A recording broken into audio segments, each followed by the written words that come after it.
Достар, бүгін сіздермен Веб-Moneyден заявка дайындайтын боламыз. Заявка дайындау үшін сіздер полный регистрациядан өткен болуларыңыз керек.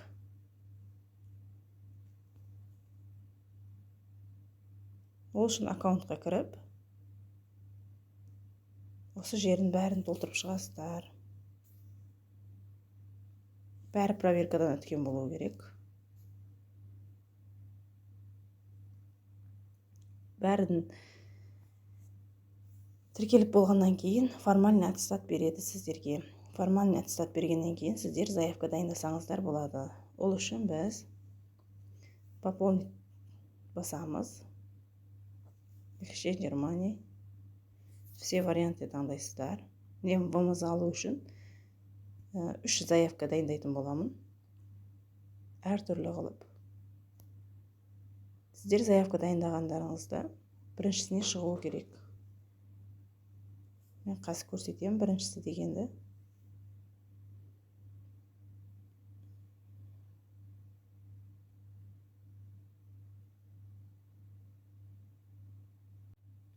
Біріншісін таңдайсыздар.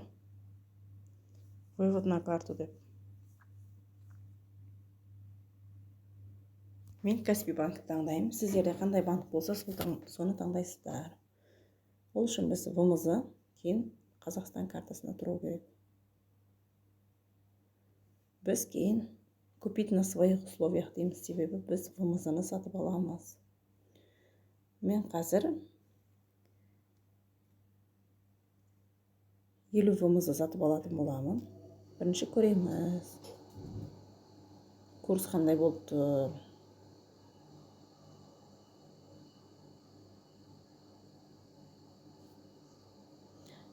Біз дайындарын сатып алғанда осы жерден сатып аламыз. Егер дайындайтын болсақ, біздікі астына түседі. Астынан көресіздер. 50 деп жазып аласыздар. Сіздер басқа суммаға істесеңіздер де болады. Маған шықты. Осы курсын көріп алыңыздар. Минус 11,23. Ең біріншісінде тұр. Біз одан да арзан істеуіміз керек. Мысалы, минус 11,22 деп істесек болады. Ол үшін біз купить на своих условиях.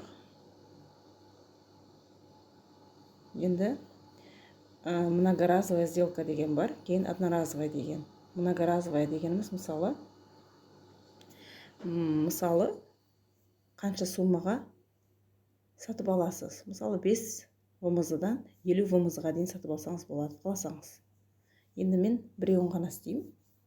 Ол үшін мен одноразовая сделка дейсіздер, плавающий курс дейсіздер. Сонда өзгертсеңіздер болады. Бағана минус 11,22 дейміз біз. Сонда біріншісіне шығады. Енді маған 50 ВМЗ керек. Енді өздері санап береді. Сонда 20,031,88-ге аламын. Енді банкыңыз таңдайсыз. Мен Каспийді таңдаймын. Өзімдік Каспий болғандықтан енді бәрін бір тексересіздер. Бір тексеріп аласыздар. Кейін опубликовать дейсіздер. Сонда шығады сіздердікі.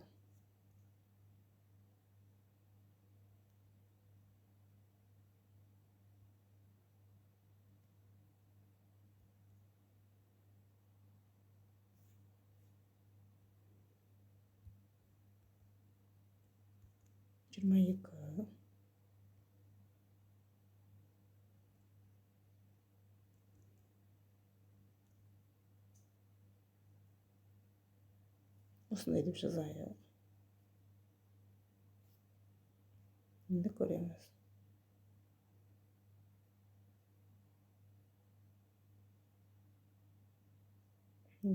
Успешно дейді. Енді көреміз оны. Ол үшін заявкаға шығамыз.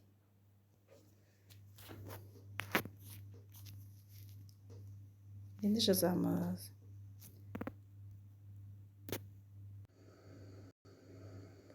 Не шықты менікі? 51,17 дегенмін. біріншісіне шығып тұр. Соған қарай істейміз. Мысалы, екіншісін істейік. Купить на своих условиях. Енді мен многоразовый сделках істеймін. Ол үшін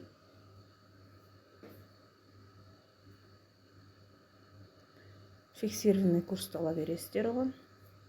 Мысалы, 5 ОМЗ-да 50 ОМЗ-ға дейін дейік. Фиксированный болғандықтан өздері шығады мұны.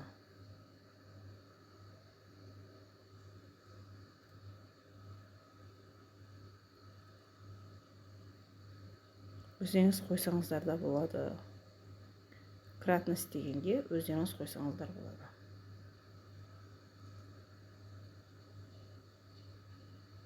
Сөйтіп қоямын. Енді банкіңіз таңдайсыздар. Қалаған банктеріңіз таңдасаңыздар болады. Мен Каспий банк таңдаймын.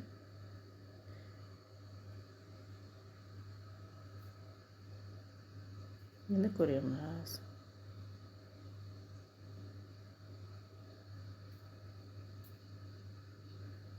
Не шығып тұр менікі? Біріншісіне шығып тұр.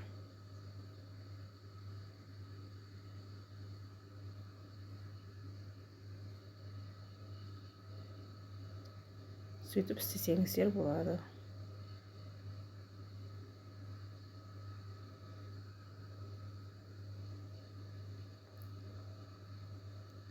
Кейін курсына қараңыздар. Мен қазір көп істеп жібергем. Мысалы, қымбатқа істедім да. Енді бұны азырақ істесеңіздер де болады. Мен көріп тұрсыздар ғой. 407, 408 болып тұр курс негізі. Мен справочный курс бойынша істедім да. 430-да бар екен. Сол үшін біріншісіне шықты мен. Бұны қазір біз 407 қып істейміз. Ол үшін біз купить на своих условиях. Многоразовый тұра береді. Плавающий курс қоясыздар. Міне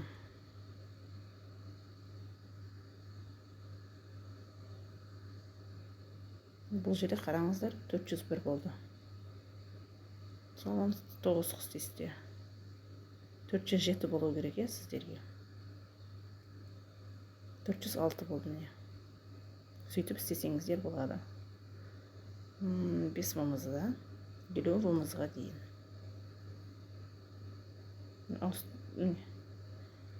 2030 теңге дейміз. Енді банкыңыз таңдайсыздар.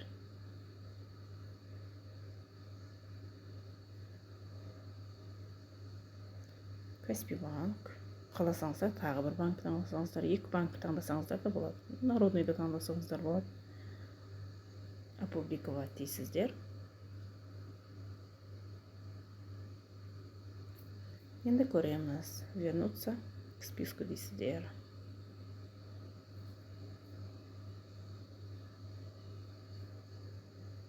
Мен көже шығып тұр.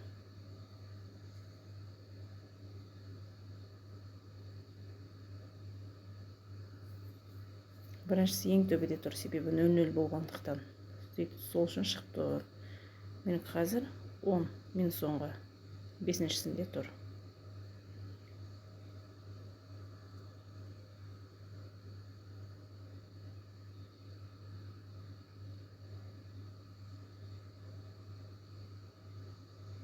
Қырық 48 ОМЗ дегенде мен шығып тұр. Біріншісіне шығып тұр.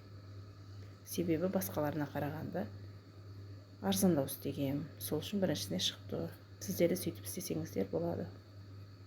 Егер сіздерге заявкалар керек емес болса, өшірсеңіздер болады. Ол үшін мына жерде личный кабинетке кіреміз. Өздеріңіз суретіңіз тұрған жерге личный кабинет дейсіздер.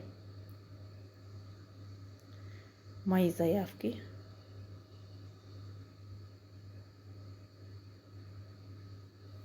Мен 3 заявкам тұр. Соларды өшірем. Керек емес болса өшіре бересіздер. Удалить етесіздер.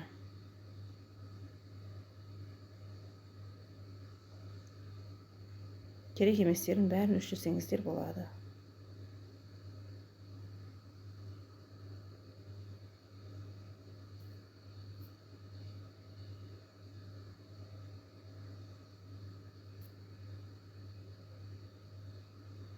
Қаласаңыздар тағы заявка қоса бересіздер. Қаласаңыздар 10 заявкада істесеңіздер болады. Кейін өздеріңіздің рейтингтеріңізді білгілеріңіз келсе, личный кабинетке кіресіздер. Статистика бөліміне өтесіздер. Сол жерде өздеріңіздің рейтингтеріңіз тұр. Рейтинг на биржа деген. Соған қарайсыздар. Кейін бұл көкпен тұр ғой.